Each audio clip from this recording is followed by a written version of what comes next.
하나님의 말씀은 열왕기상 12장 3절로 5절 말씀 봉독합니다. 무리가 사람을 보내 그를 불렀더라. 여로보암과 이스라엘의 온 회중이 와서 르호보암에게 말하여 이르되 왕의 아버지가 나의 명예를 무겁게 하였으나 왕은 이제 왕의 아버지가 우리에게 시킨 고역과 매운 무거운 멍에를 가볍게 하소서. 그리하시면 우리가 왕을 섬기겠나이다. 르호보암이 대답하되 갔다가 3일 후에 다시 내게로 오라 하매 백성이 가니라. 아멘. 사랑의 하나님, 주의 말씀을 대언하오니 이 시간 부족한 종의 입술을 사용하여 주옵소서. 예수 그리스도의 이름으로 기도드리옵나이다. 아멘. 오후 예배 시간에도 하나님께서 각 사람의 심령에게 임하셔서 필요한 말씀을 허락하여 주시리라 믿습니다. 선택. 이 선택의 순간에 갈등이 일어나지 않는다면 얼마나 좋겠어요. 그런데 선택의 순간이 오기만 하면 갈등을 해요.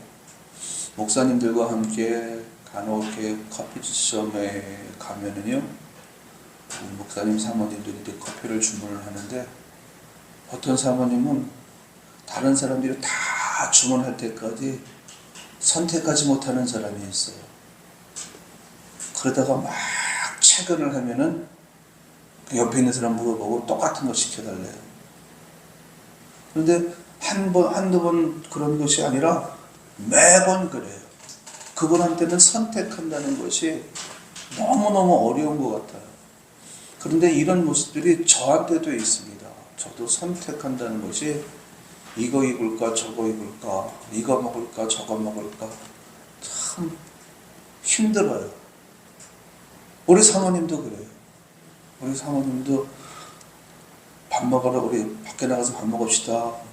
뭐 먹을래요? 그러면은 그냥 짜장면이면 짜장면, 짬뽕이면 짬뽕 딱 찍어서 얘기하면 좋은데 밥 먹어야지 이렇게 이야기를 해요. 그럼 밥을 먹으러 나가는 건데 뭘 먹을까 구체적으로 이야기를 해야 되는데 밥 먹어야지 이렇게 대답을 해요. 그래서 제가 그럼 짜장면 먹을래? 그러면 싫대요. 짬뽕 먹을래? 싫대요. 그러면 쫄면 먹을래? 싫대요. 그 선택하는 것이 참 어려운 거예요. 여러분들도 마찬가지일 것이라 생각을 합니다. 이게 단순하게 일상생활 속에서 뭘 먹고 입고 이런 것들에 대한 선택도 참 어려운데, 인생의 기로에 있어서 정말 중요한 것을 선택할 때는 어떻게 했습니까? 청년들과 이야기를 나누면서 선택의 기준이 무엇이냐 물어봤더니 어떤 사람은 내 생각이래요. 그러면은 내 생각이 항상 옳으냐 물어봤더니 그랬으면 얼마나 좋겠습니까? 이야기를 하더라고요. 다른 청년한테 얘기를 했습니다. 선택의 기준이 뭐냐 그랬더니 주변 사람들 말이래요. 주변 사람들 말을 듣고 선택을 한대요. 그런데 왜 목사님과 엄마가 하는 말은 안 듣냐 그랬더니 그건 또 들었다 안 들었다 그런대요. 여러분, 내 생각이 항상 옳을까요? 주변 사람들 말이 항상 옳을까요? 그렇다고 한다면 선택하는 것이 갈등이 생길 리가 없지요. 근데 사람의 생각도 항상 옳지 않기 때문에 갈등이 생기고, 주변에서 들려오는 말도 항상 맞는지 틀리는지 분별이 되지 않기 때문에 선택하는 것이 참 어려워요. 이 사람 말 들어오면 이 사람 말이 맞는 것 같고, 저 사람 말 들어오면 저 사람 말이 맞는 것 같고, 이 두 상황 속에서 내가 결정을 해야 되는데 이 결정 또한 결코 쉽지 않습니다. 특별히 다른 사람의 시선을 의식하는 사람들은요, 더더욱더 이 결정이 참 어려워요. 잘못된 선택이 됐을 때가 문제지요. 얻어지는 결과가 나빴을 때에 그 비난의 소리를 감내한다는 것이 어렵기 때문에 선택이 참 힘들고, 그래서 신중해야 합니다. 솔로몬이 죽었습니다. 솔로몬이 죽고 이제 그 아들 르호보암이 이스라엘의 왕으로 올라서는데, 이때 애굽으로 망명을 갔던 여로보암이라고 하는 사람이 귀국을 해요. 솔로몬이 죽었다는 소식을 듣고 귀국을 합니다. 이 여로보암은 백성들에게 실망이 컸던 사람이거든요. 그래서 인기가 좋았습니다. 여로보암이 귀국했다는 소리를 듣고 그 주변 사람들이 모여들기 시작을 했어요. 그리고 이제 여로보암과 함께 그 백성의 장로들이 르호보암 왕에게 와서 제안을 합니다. 어떤 제안을 하느냐? 왕의 아버지, 즉 솔로몬이 우리에게 너무 고된 노역을 시켰고, 그리고 너무 과도한 세금을 부과했기 때문에 우리의 삶이 참 힘들었습니다. 허리가 휘는 것 같았습니다.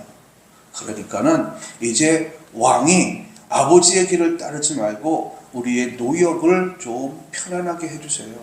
그리고 과도했던 그 세금도 이제는 좀 줄여주세요. 만약에 우리의 제안을 왕이 받아주신다면 당신은 영원히 우리의 왕이 될 것입니다. 이렇게 이야기를 해요. 그랬더니 이 르호보암이 말을 듣고 그 순간에 선택을 못해요. 결정도 못해요. 그래서 3일 후에 다시 와라, 이렇게 제안을 합니다. 그래서 여로보암과 그리고 백성의 장로들이 이제 뒤로 물러갔습니다. 르호보암 속에 이제 갈등이 생겨나요. 어떤 갈등이냐? 세금을 아버지가 부과했던 만큼 또 그대로 부과를 하고 노역을 그대로 시키면은 이 르호보암은 계속해서 부귀 영화를 누리게 될 거예요. 아버지와 같이 부귀 영화를 누리려고 하면 여전히 세금을 백성들에게서 많이 걷어들여야 돼요. 그리고 노역도 시켜야 됩니다. 자기의 부귀 영화를 위한다면 그렇게 해야 돼요. 그런데 여로보암과 백성들의 말을 들어준다면은 이제 그런 누림이 없어지는 거지요. 백성들의 어려운 형편을 살펴서 저들의 제안을 받아들인다면 자기가 누려야 할 그 누림의 기쁨이 이제 사라지는 거예요. 르호보암이 갈등을 합니다. 그리고 이제 둘 중 안에 하나를 선택을 해야 하는데, 먼저 원로들을 불러들여요. 솔로몬 시대 때에 충성스러웠던 신하들을 불러들여서 지금 여로보암과 그리고 백성의 장로들이 나에게 이런 제안을 해왔는데 내가 어떻게 해야 될지 모르겠습니다. 그러니 나한테 조언을 해주세요. 그랬더니 이 노인들이, 신하들이, 원로들이 하는 말이, 왕의 위치는 백성들을 섬기고 백성을 사랑해야 하는 위치고, 그리고 백성들의 형편을 돌아봐야 하는 위치입니다. 백성들이 그것을 원하니까 사랑의 마음으로 백성들의 요구를 들어주세요. 이렇게 이야기를 해요. 그리고 젊은 사람들을 불렀습니다. 이후로 그들을 돌려보내고 이제 젊은 사람들을 불려서 어떻게 할까 그들에게 물었더니 이들이 한마디로 이야기를 하면은 이거예요. 왕이요, 그렇게 하면 안 됩니다. 왕이 그렇게 하신다면은 백성들이 왕을 우습게 여길 것이기 때문에 그렇게 하면 안 되고요. 오히려 더 고된 노역을 시키시고요. 오히려 더 무거운 세금을 부과하세요. 원로들의 이야기와 젊은 사람들의 이야기, 이 둘 중 안에 하나를 이제는 선택을 해야 돼요. 어떤 것이 지혜로운 선택이고 어떤 것이 아름다운 선택일까? 아마 이 르호보암은 고민을 했을 거예요. 그래도 한 나라의 왕이기 때문에 백성들의 형편을 돌아보지 않을 수 없었을 겁니다. 그리고 자기 자신은 또 왕이기 때문에 누림의 기쁨도 누려야 되겠지요. 이 두 가지를 다 선택할 수는 없습니다. 둘 중 안에 하나를 선택해야 해요. 르호보암이 마침내 선택을 했습니다. 결정을 했고 3일 만에 그 여로보암과 장로들을 마주했습니다. 그러면서 이 르호보암이 선택한 것은 젊은 사람들의 말을 선택을 한 거예요.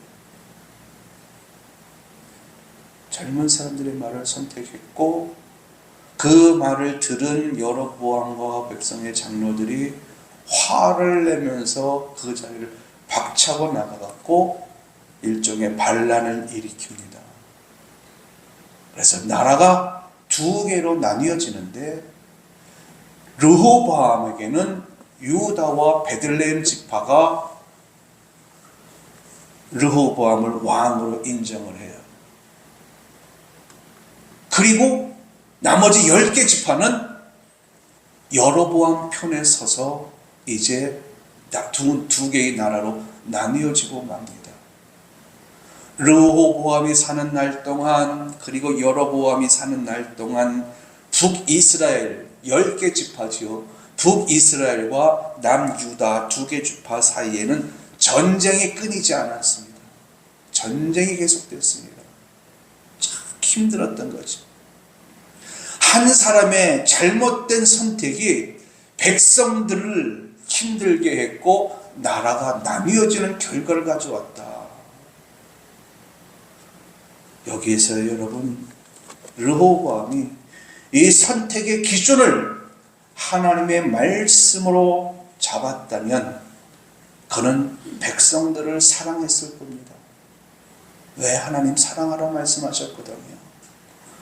백성들이 힘들어하고 지금 고통 속에 있는데 그런 사람들에게 오히려 더 과중한 노역을 시키고 더 과중한 세금을 부과한다? 이건 사랑이 아니지요. 이 르호보암이 그 선택의 기준을 하나님의 말씀으로 삼았더라면은 그는 원로들의 말을 듣고 백성들에게 노역을 덜어주고 세금을 덜어주었을 겁니다. 그렇게 되었더라면 나라는 나뉘어지지 않았겠지요. 좋은 결과가 나와줬겠지요. 창세 때에 하나님께서 아담과 하와에게 선악과를 먹지 말라라고 하는 경계선을 만들어 주었습니다.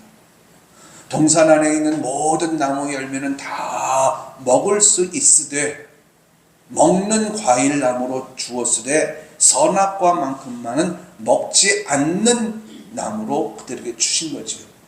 경계선을 주신 겁니다. 경계선은 말씀이고 그리고 율법이에요. 이 경계선을 넘어서면 죽는데요.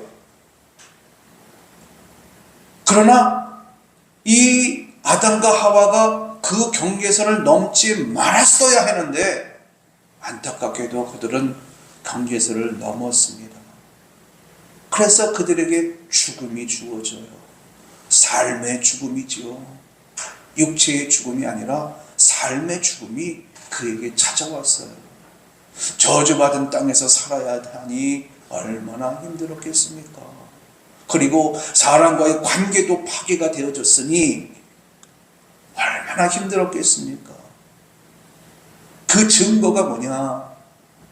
큰아들이 작은아들을 돌로 쳐서 죽여요.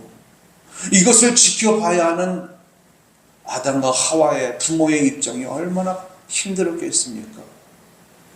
경계선을 넘은 결과의 모습입니다. 하나님은요, 오늘도 우리에게 경계선을 계속해서 제시해 주고 계셔요. 하나님이 눈에 보이지 않지만 지금도 하나님이 나와 함께 하시면서 우리에게 계속 말씀으로 또 환경의 조화로 계속해서 우리에게 메시지를 보내고 계셔요. 왜? 경계선 넘지 말라고.